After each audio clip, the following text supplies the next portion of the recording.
Փաշինյանը կարող է հանգիստ զանգել տիկին Գալյանին ու ասել.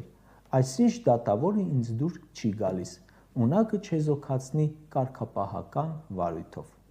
Գալյանը դա անելու է ԲԴԽ միջոցով, իսկ ով է ԲԴԽ-ն, անկախ մարմին, որի ղեկավարը պաշտոնից ազատվում է Փաշինյանի SMS-ով,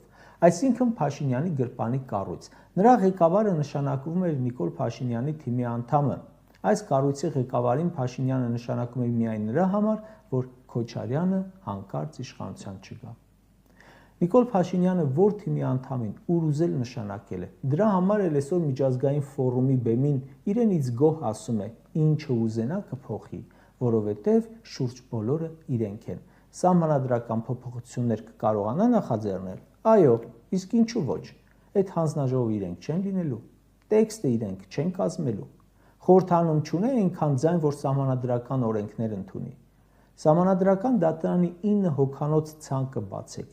կազմը նայեք, 3 անդամ ցույց տվեք, որ Նիկոլի մարդիկ չեն։